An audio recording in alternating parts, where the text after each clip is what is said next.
한다고 내려가시기 바랍니다. 아멘. 고린도전서 2장 10절에서 14절 하나님의 뜻을 분별하는 삶이라는 제목으로 아멘. 같이 말씀을 나누겠습니다. 하루살이와 메뚜기가 함께 놀았습니다.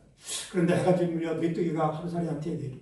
오늘 참 재밌었어. 우리 내일 만나자. 그런데 하루살이는 내일을 몰라요. 그래서 메뚜기는 다음날 하루살이를 만나지 못했어. 그래서 찾아다니다가 만난 게 개구리야. 개구리하고 매일매일 즐겁게 놀았어요. 그런데 개구리가 어느 날 갑자기 야 이제 가을 되고 겨울이 오니까 나는 겨울에 잠자러 가야 돼. 그러니까 우리 내년에 만나자 그랬어요. 근데 메뚜기는 겨울 내년을 몰라요. 이해할 수 없어요. 이게 무슨 얘기냐면 이솝우화에 나오는 얘기예요. 하루살이는 내일을 모르고 메뚜기는 내년을 모릅니다. 메뚜기는 747 비행기가 어떻게 하늘을 날아가는지 이해할 수가 없어요. 도저히 할 수. 그래도 오늘 비행기는요 메뚜기로 날아가고 있습니다. 하루살이가 내일을 모른다고 해서 내일이 없는 것이 아니고 메뚜기가 내년을 모른다고 해서 내년이 안 오는 것은 절대로 아니라는 것이죠. 마찬가지로 많은 사람들이 내 해가 어디 있어 죽으면 끝이지 라고 스스로 부정하지만 우리들은 내세가 있음을 믿습니다. 죽으면 끝이야 아무것도 없어. 이게 마귀의 작품이에요. 이 말로 많은 영혼들을 지옥으로 보냈어요. 우리가 공산주의를 왜 반대해요? 공산주의는요 유물론이에요. 유물론이라는 게 뭐예요? 영을 부정하는 거예요. 사람 죽여서 태워버리면은요 뼈다구 하고 잿더미하고 탄소 성분, 화학 성분, 씨가 탄소밖에 없다는 거예요. 그게 유물론이에요. 그러니까 그리스도하고 이 유물론자들 공산주의하고 상극이에요. 상극. 그래서 북한이나 중국 가면 지독게 못 믿게 하는 것이죠. 그래서 공산주의는요 사람을요 목적으로 하는 게 아니라 수단으로 삼는 것이에요. 왜? 영이 없으니까 죽여버리면 끝이니까 그게. 그러니까 수단이 된다는 것이죠. 그래서 기독교는 절대로 양립할 수가 없는 게 공산주의예요. 그래서 우리는 내세가 있다는 것은 하나님을 성경을 통한 하나님의 계시된 언약이요 우주의 진리임을 믿습니다. 아멘. 하나님은 언제나 우리에게 말씀하고 계세요. 지금은 성령님을 통해서 말씀하고 계십니다. 성령님은 기도와 성경과 환경을 통해서 우리에게 말씀하고 계십니다. 첫 번째는 말씀으로 경고하시는 거예요. 우리가 성경을 말씀을 듣고 성경을 읽다가 뜨끔하는 게 있으면 우리는 즉시 회개하고 기도하시기 바랍니다. 고쳐야 되는 거예요. 첫 번째 경고예요. 그래도 회개를 안 하면 그 다음 환경으로 말씀 경고하시는 거예요. 환경이 이상하게 꼬이고 자꾸 잘못되고 뭐가 나쁜 게 있으면 우리가요 기도해야 돼요. 그러니까 내가 잘못한 게 없는가 회개하고 기도하시기 바랍니다. 알고 지은 죄, 모르고 지은 죄 모두 다 회개하시기 바랍니다. 알고 지은 죄는 고범죄라고 하죠. 고의로 지은 죄니까 고범죄를. 우리가 또 모르고 지은 죄가 너무나 많아요. 성경에는 기도를 쉬는 것도 죄라고 했어요. 전도하시는데 전도 안 하는 것도 죄예요. 봉사하시는데 봉사 안 하는 것도 죄예요.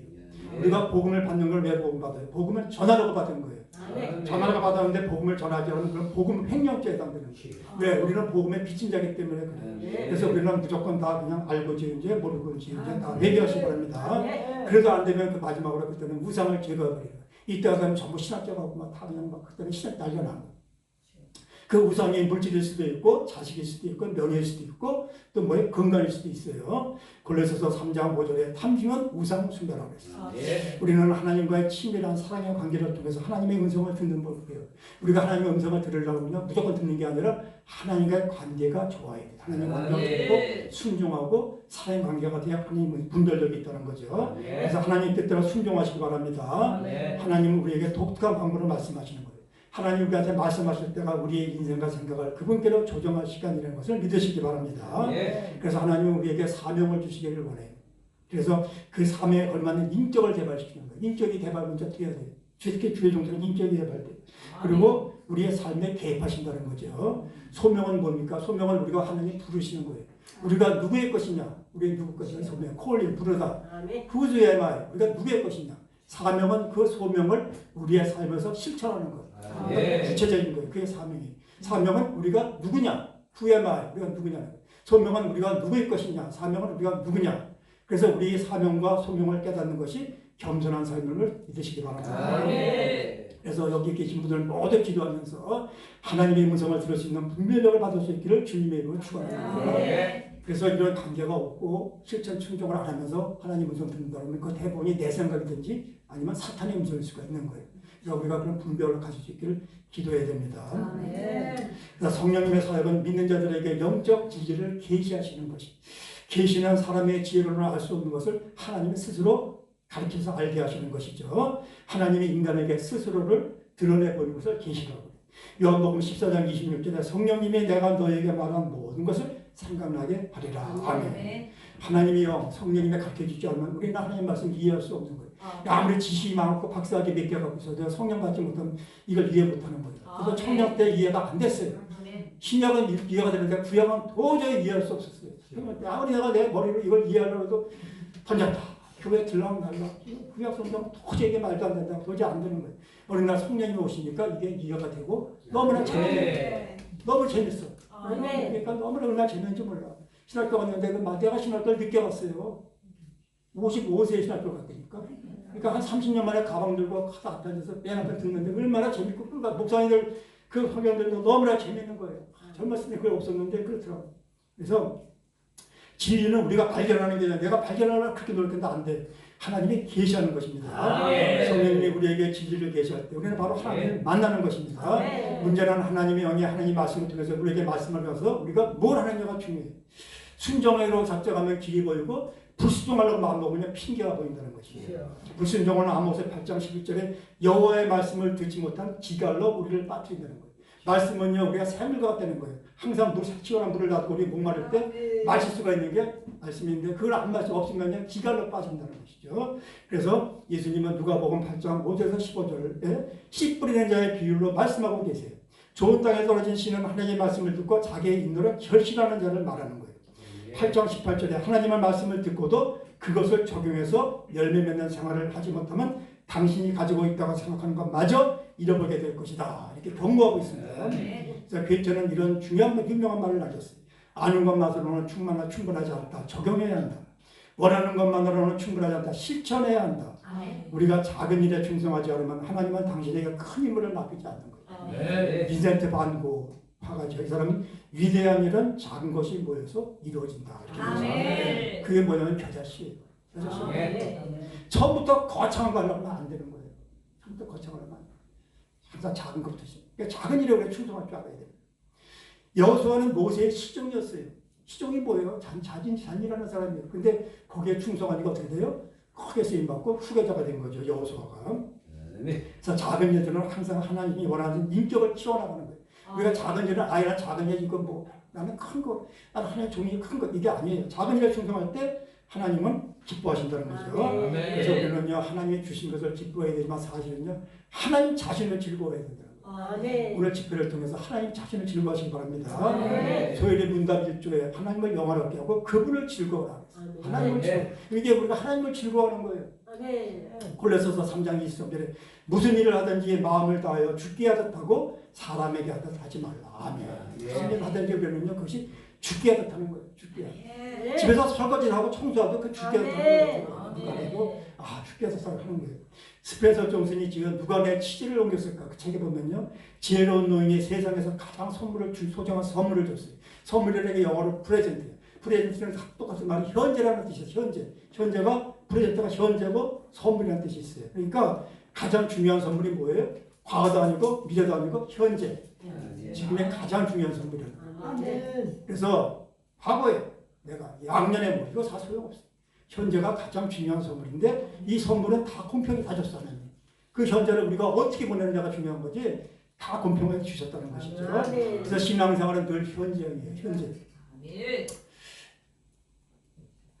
예수님의 영성은요 종교의 뿌리박은 영성이 아니라 일생의 삶에서 사람으로 뿌리박은 그런 영성이에요. 가장 종교적인 사람이 어떤 사람이냐면 예수님 당시에 바리새인들이 가장 종교적인 사람이었어요.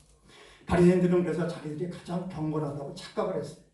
그래서 가장 종교적인 사람들인 바리새인들이 영적인 예수님을 죽여버렸어요. 영적인 것과 종교적인 건 다른 거예요.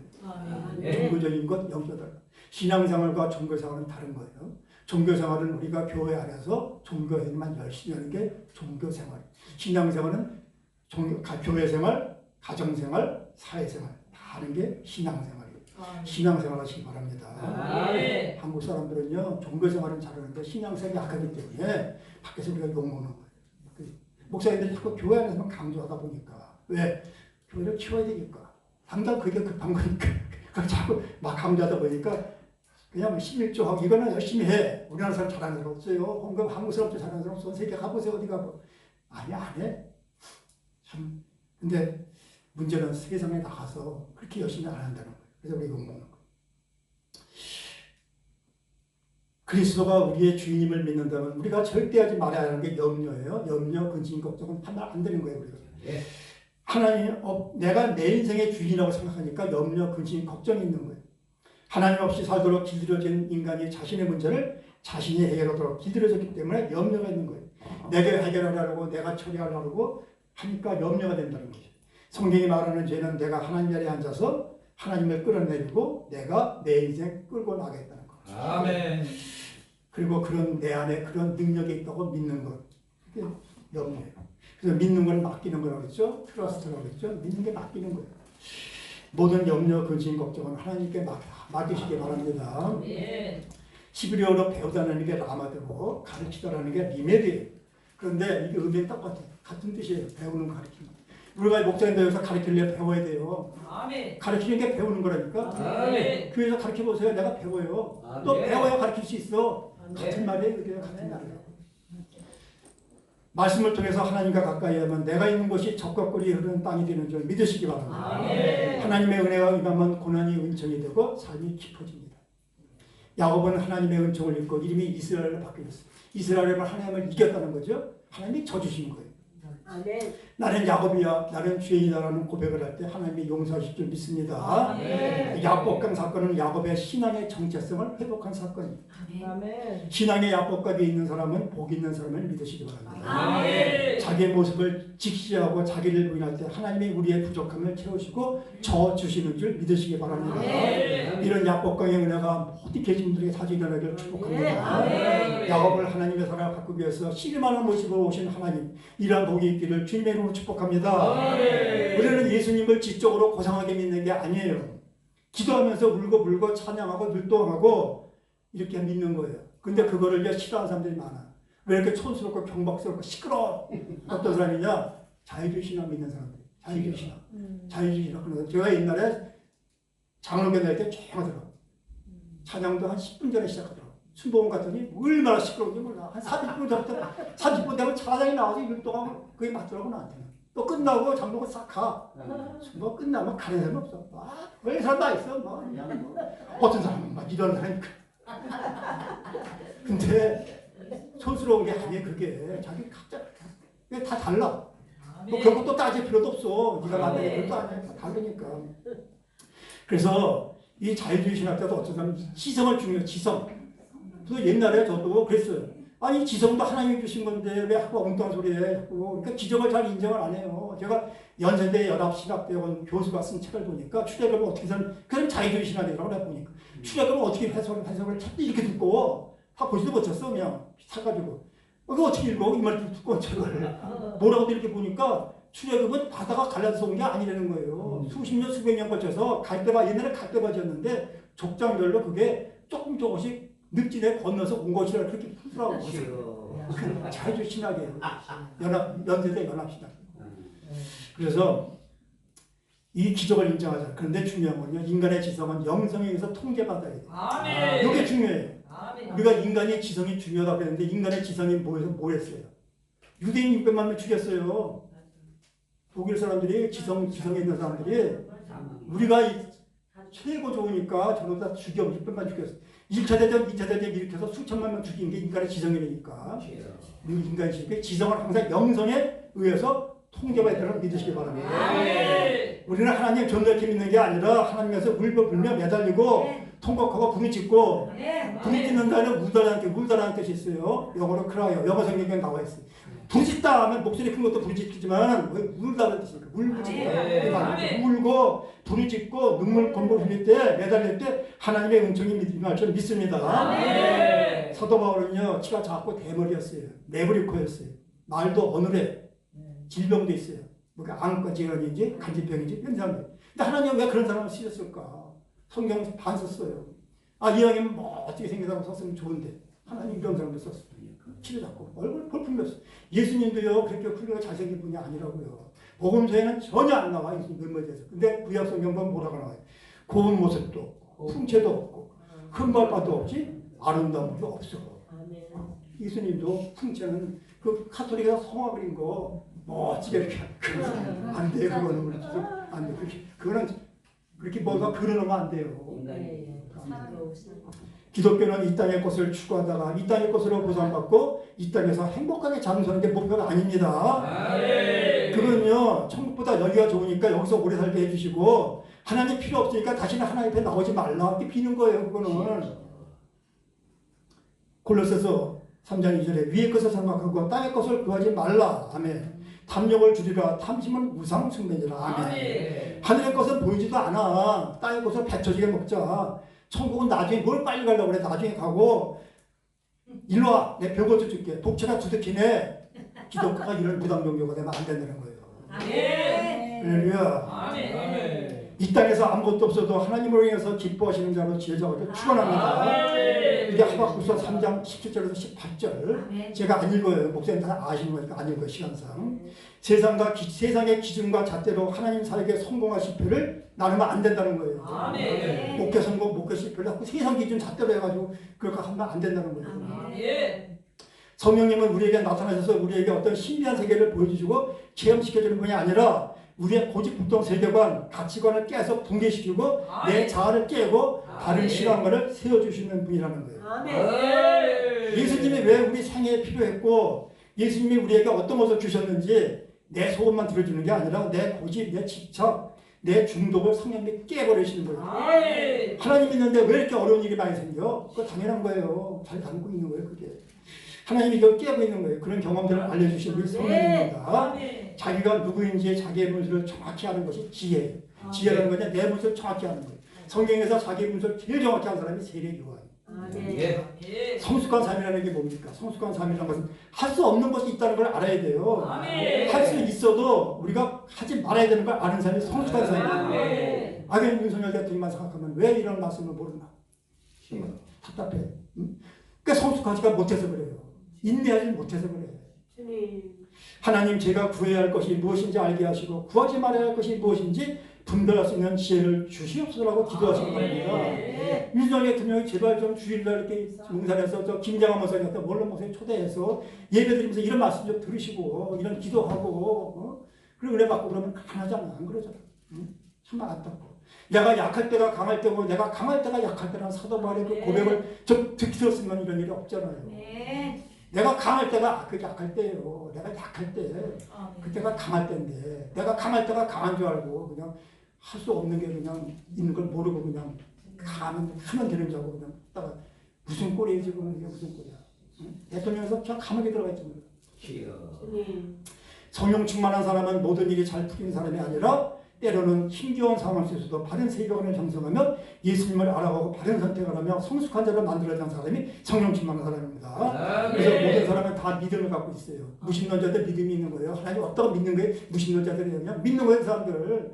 뭐 믿는 거 우리한테 천하에 계속 증거 있어 그러죠? 너 그럼 없는 증거 있으면 더 못해. 더 어려워. 있다는 거 있는 건 우리가 성경을 통해서 많이 될 수 있는데 없다고 하면 증거 못해도 더 어려워.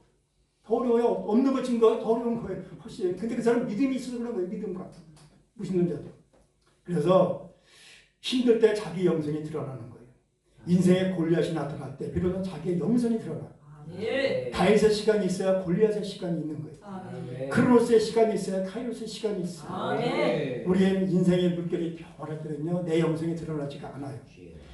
그런데 인생의 풍랑이 막 몰아치고 골리앗이 나타나갈 때 왜 예수님을 믿는지 다 드러난다는 거예요. 시험을 안 치면 1등과 꼴등이 드러나지 않아. 시험 안 치면요. 누가 공부 잘하는지 몰라요. 그런데 학교 다닐 때 시험 치기 싫어했어요. 그런데 시험 치고 나면 내 실력이 늘어나 있어. 신앙 실력도 마찬가지라. 힘들 때 자기가 얼마나 하나님을 사랑하는지 드러나는 줄 믿으시기 바랍니다. 한 사람의 온전한 그리스도의 제자가 되기까지 시간이 오래 걸려요. 빨리 되는 게 아니에요. 금방 내가 뭐 성령 충만해 금방 그냥 막 해도요. 그냥 올라가서 깨져버릴 수가 있잖아요. 이게 빨리 달궈지면 빨리 깨져버려요. 그러니까 시간을 충분히 갖고 있어요. 채운 것과 비우는 것 중 어느 것이 더 어려워요. 모세가 40년 동안에요. 문물을 겸비했어요. 외모도 수려했어요. 바로의 후계자가 돼가지고 자신은 채워졌다고 생각했어요. 근데 하나님 안 쓰셨어요. 40년 지나고 저 광야에 가서 풀을 벗어서 양치기 하고 다 비워냈어요. 그러니까 다 비워냈어요. 그러다 보니까 40년이 지났어요. 80세가 됐어요. 그래갖고 이제 다 비워내고 이제 힘도 빠지고 이제 그냥 이렇게 됐으니까 그때 하나님 출애굽 3장 2절에 가시떨기에 불꽃에서 여호와의 사자가 나타나셨어요. 80세 돼갖고 하나님이 진짜 그때 나한테 쓰기 시작한 거죠. 아멘. 하나님은 철저하게 자기를 비워낸 사람을 쓰십니다. 아멘. 내가 꽉 차있다고 자만하고 그럴 때는 하나님은 안 쓰십니다. 아멘. 비워내고 겸손해지고 낮아지고 할 때 하나님 쓰십니다. 아멘. 생각하면 생각수록 참 윤석열 대통령도 대통령이 됐을 때가 강할 때 아니에요. 그게 약할 때라고. 그래서 제가 간증집에서 본 거예요. 이거는 1973년 6월 10일 오후 1시쯤에 강원도 영월에서 아기를 얻고 시내버스를 기다리고 있던 기도의 여인 김소연 씨에게 갑자기 버스를 타서는 안 된다는 생각이 들었어요. 이상하게 생각하면서도 다급한 길에 버스에 올라탔지만 속이 이상하게 메스꺼운 거예요. 그래서 막 내가 버스에서 내려야 된다. 그럼 막 메스꺼면서 막 그런 생각이 계속 치솟았어요. 그래서 운전수에게 부탁하고 가서 내렸어요. 근데 버스가 그 여인의 시야에서 사라지기 전에 강원도는 어때요? 낭떠러지 많잖아요. 낭떠러지 그냥 떨어진 거예요. 그 여인은 기도하는 여인이었어요. 이 사건을 통해서 하나님은 기도하는 사람의 앞길에 놓인 위험을 결코 외면하지 않으심을 알 수 있습니다. 할렐루야. 그건 제가 간증집에서 본 거예요. 1973년인데 실제로 이런 일이 있었어요. 버스를 자꾸 내리고 싶은 강력한 마음이 들고 속이 메스껍고 막 이래갖고 탔다가 그냥 내렸어요. 근데 그냥 저 못해 내려가자 확 이런 축복이 여러분에게도 임할 수 있기를 주님의 이름으로 축복합니다. 시편 119편 105절에 주의 말씀은 내 발의 등이요 내 길의 빛입니다. 아멘. 말씀이 우리에게 빛으로 살아 움직이기 위해서는 우리는 성경을 열심히 읽어야 돼요. 아멘. 성경은 하나님의 어떤 분인지 우리에게 알려줍니다. 근데 동일한 성경 말씀을 어떻게 해석하느냐에 따라서 어떻게 돼요? 하나님 뜻을 분별을 못해요. 해석이 중요한 성경 해석이 너무 중요해요. 같은 거 해석하는데 어떤 건 이단이 해석할 수 있고 어떤 건 해석이 성경 해석하기 중요한 거예요. 그래서 그런 분별에 위해서는 거듭남이 있어야 된다고요. 거듭남의 분별이에요. 거듭남이 없이는 말씀을 바로 이해할 수가 없어요. 그리고 성경의 바른 해석과 적용이 중요해요. 성경을 해석 잘하고 성경 해석과 적용하는 게 굉장히 중요한 거예요. 해석과 적용이라는 것 때문에 이단과 적그리스도가 온다는 거예요. 똑같은 것도 신천지 뭐 신천지 뭐 똑같은 좋은 말씀 다 하잖아요. 근데 해석 잘못하니까 이단이 된 거예요.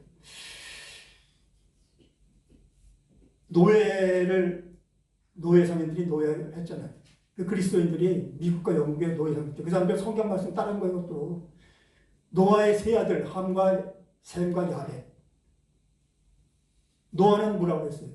당대의 의인이고 아주 그냥 뭐 성령 하나님과 항상 동행하는 그런 사람. 근데 술 먹고 그런 사람도 당대 의인도 술 먹고 뻗어가지고 하치를 들으려고 자니까 그 아들 셋 중에서 함은 가서 보지 말아야 될 것을 봤어요. 말하지 말아야 할 걸 말한 거예요. 그래서 저주받았죠. 셈과 야벳은 뒤로 가서 안 봤어요. 안 보고 덮어줬단 말이에요. 그래서 노아가 뭐라고 그랬어요? 너는 노예가 될 거야. 너는 형제 노예.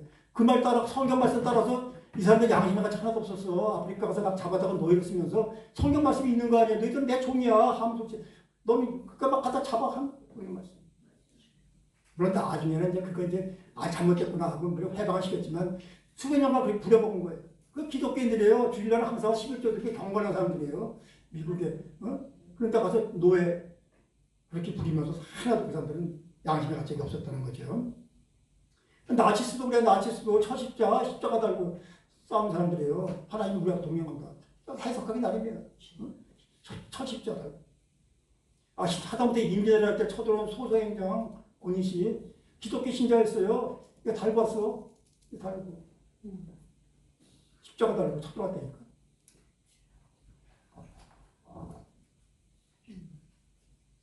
십계명 교황도 성지순례라고 할 때, 성지 차라라고 할 때, 이거 십계명에 살인하지 말라고 그랬지 않습니까? 뭐라고 그랬어요? 그 사람들 이게도는 사람 아니야. 이랬다니까, 교황이. 그렇게 막 죽인 거야. 가서 유대인도 죽이고, 가서, 이슬람도 죽이고, 양심의 가책이 없어. 자기에게 막 죽여. 왜? 그건 아니라니까. 교황이, 그건 그 대상이 아니라고 했어요. 그러니까 가서 해석을 그렇게 어떻게 하다 다른 거예요. 얘가 임진왜란때 권위치 따라오면서 승려하고 천주교 신부들이 뭐라고 그랬어요? 너무 잔인해가지고 우리 형제들이 그 조선 인민들 죽이는데 너무 참고서 내가 볼 수가 없다. 그렇게 기록이 남아있어요. 얼마나 그렇게 했는지. 십자군이 예루살렘 점령했을 때요. 성당에 유대인과 이스라엘 피가 이렇게 발목까지 찼다고 그랬어요. 얼마나 잔인했는지. 그 잘못된 신앙이 그렇게 하는 거예요. 다 죽이라고 하니까. 나중에는 그래 안 되겠으니까 본전 생각나가지고 올 때 떠나올 때 모든 재산 팔아서 왔잖아. 저 프랑크 제국지 프랑스에 모여서 왔거든. 그러니까 나중에 가기가 거지가 됐잖아. 그러니까 기독교 도시까지 털어버려. 안티옥 기독교 시 성경에 나와야 안 돼. 가서 거기 기독교까지 털어가지고 그러니까 아주 쓰임받고 버림받는 거예요. 해석되는 나중에 도둑도가 됐으니까. 그래서 하나님 말씀을 오해할 때 어떤 일이 발생하는지 제가 예시를 들 거예요. 그러니까 사오정 스토리라고 예화예요. 가늠한 여인 1탄부터 3탄까지 있어요. 가늠한 여인 1탄은 착각, 오해, 무지, 뒷북치지 말 것. 어느 날 남자들이 가늠한 여인을 예수께로 데리고 와서 판결해 달라고 그랬어요. 그때 예수님이 허리를 굽히고 땅에 글을 쓰셨어요. 예수님이 땅에다 쓰신 내용은 이거예요. 널 중에 가늠한 놈들 내가 다 알지. 내 이름을 여기다 적어보마. 그리고는 홍길동, 임꺽정, 손오공 막 이름을 적어냈어. 그리고 일어나서 죄 없는 자가 돌로 치라 그랬어요. 그때 양심의 가책을 받은 남자들이 다 하나씩 돌을 내놓고 다 도망가는 거예요. 야, 예수님 용기 알지? 어떻게 알았지? 다 도망갔어. 근데 갑자기 이상하게 생긴 놈 하나가 또 나같이 뛰어오더니 가늠한 여인 앞에서 들고 돌리 그를 때리려고 하는 거예요. 그게 사오정이에요. 사오정. 이 모습을 보고 있던 한 남자가 가까스로 그 돌을 빼앗으면서 이렇게 말했어요. 야, 사오정, 너도 죄인이잖아. 너도 받아들인 거 내가 아는데. 근데 예수님이 죄 없는 자가 널 때리라고 그랬어. 근데 사오정이 뭐라고 그래? 그랬어? 나는 이 사람이 스데반인 줄 알았어. 이게 적용을 잘못하면 안 된다. 적용을. 예수님 말씀 적용을 잘못하면 못 걸라는 거예요. 오늘 우리는 사오정처럼 대상을 잘못 정해놓고 시험 들게 하고 괴롭히는 분이 없으신가. 남을 떨어뜨리거나 실족하게 하지 않으려면 늘 깨어서 기도하고 주님의 마음으로 이웃을 사랑하고 품어야 줄 믿습니다. 가늠한 연 2탄이에요. 올바른 지식의 중요성. 무식하면 용감하다.